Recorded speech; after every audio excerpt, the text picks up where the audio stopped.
반갑습니다, 여러분. 오늘도 좋은 날입니다. 오늘은 사무엘상 20장입니다. 라마에 있는 사무엘에게까지 피신했던 다윗, 그 사무엘이 있는 곳까지 추격부대를 보내고 또 직접 자신을 잡으러 왔던 사울.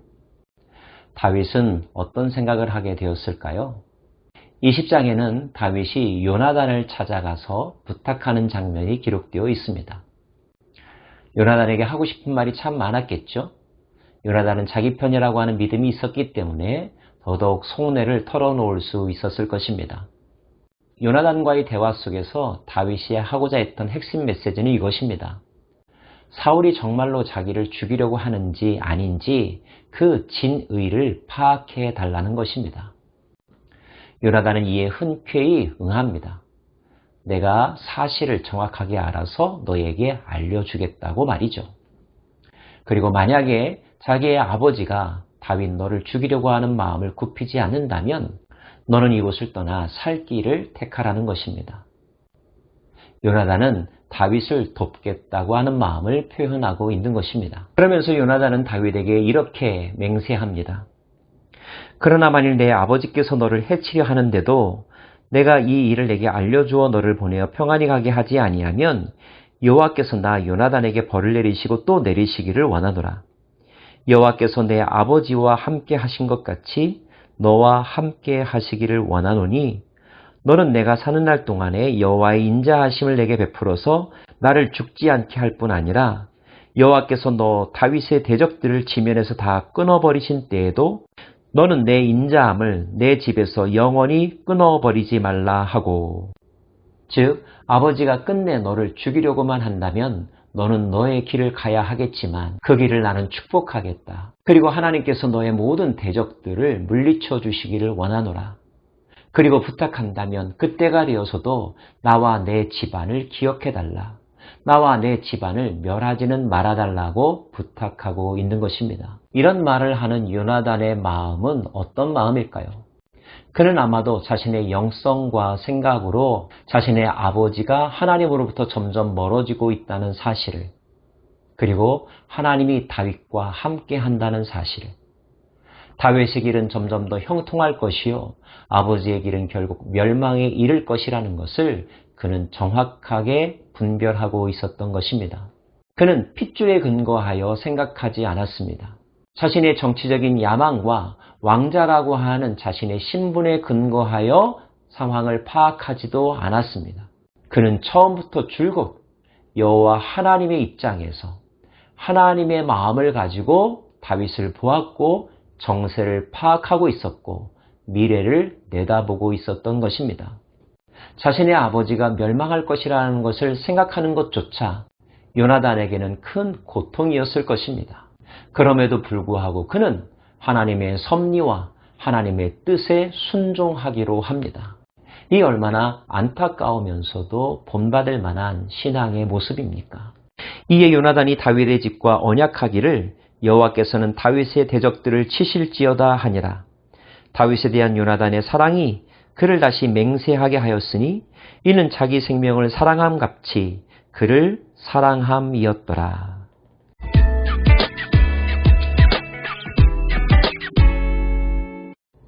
결국 초하루 왕의 식사 자리에서 요나단은 자신의 아버지의 마음을 재확인하는 계기를 맞이하게 됩니다. 아버지가 요나단에게 묻죠. 다윗이 왜 나타나지 않았느냐고 말입니다. 요나단은 다윗이 자신의 허락을 받고 베들레헴으로 갔다고 설명해 줍니다. 이 이야기에 사울은 노발대발하죠. 심지어 자신의 아들임에도 불구하고 요나단을 저주합니다. 그리고 요나단에게조차 죽음의 단창을 던져버리기까지 하죠. 이 정도가 되면 사울은 이미 정상적인 사람이 아니라는 것을 깨닫게 됩니다. 그는 광기에 사로잡혔고 죽음의 신이 그를 압도하고 있었던 것입니다.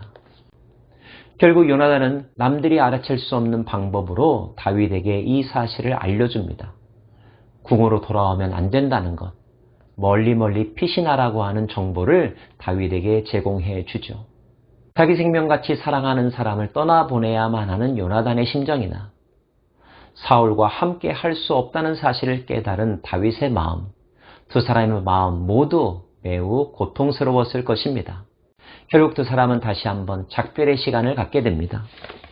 요나단이 그의 무기를 아이에게 주며 이르되 이것을 가지고 성읍으로 가라 하니 아이가 가매 다윗이 곧 바위 남쪽에서 일어나서 땅에 엎드려 3번 절한 후에 서로 입맞추고 같이 울되 다윗이 더욱 심하더니 요나단이 다윗에게 이르되 평안히 가라. 우리 두 사람이 여호와의 이름으로 맹세하여 이르기를 여호와께서 영원히 나와 너 사이에 계시고 내 자손과 내 자손 사이에 계시리라 하였느니라 하니 다윗은 일어나 떠나고 요나단은 성읍으로 들어가니라. 같은 비전과 신앙적 가치관을 가졌던 두 사람이 한마음 한뜻이 되어서 함께 노력하면서 그 비전을 이루어 간다면 이보다 더 강력한 나라가 어디 있겠습니까? 하지만 안타깝게도 그러한 일은 일어날 수 없게 되었습니다. 그 걸림돌이 되었던 사람은 바로 사울이었죠. 그러나 두 사람의 우정은 역사의 길이 남을 교훈이 됩니다. 그들은 혈연보다도 비전 중심으로 관계를 맺었습니다. 자신의 이익과 안녕보다는 국가를 먼저 생각하는 태도를 가졌습니다. 그리고 무엇보다도 하나님의 뜻이 어디에 있는가에 대한 명확한 통찰력을 가졌던 사람들이었습니다. 지금 이 시대야말로 이러한 사람, 이러한 우정이 필요한 시대가 아닐까요? 탐욕과 권모술수로 만남과 헤어짐을 반복하는 인간관계가 얼마나 많습니까? 특별히 정치계에서는 의리와 신념에 따라 움직이는 사람을 찾아보기가 결코 쉽지 않습니다. 새로운 바람이 일어나야 할 것입니다. 새로운 사람들이 나타나야 할 것입니다. 그리고 그 새로운 사람들은 새로운 영, 즉 하나님의 영, 진리의 영에 속한 사람들이어야 할 것입니다. 저와 여러분이 누군가에게 다윗이 되고 요나단이 되는 사람이었으면 좋겠습니다. 그리고 그 사람과의 하나됨을 통하여서 공동의 노력을 통하여서 비전이 성취되기를 원합니다. 그러기 위하여 가장 먼저 해야 할 일은 함께 여호와 앞에 서는 것입니다. 말씀 앞에 서는 것입니다.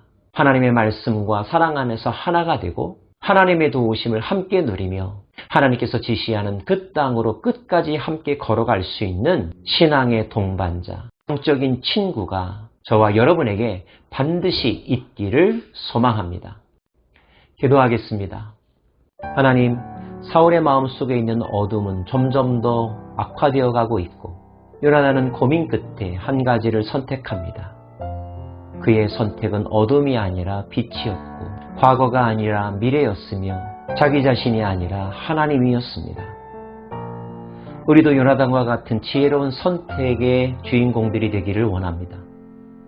요나단에게 다윗이 있었듯이 다윗에게 요나단이 있었듯이 우리에게도 평생 함께 할 수 있는 믿음의 동역자를 붙여 주옵소서.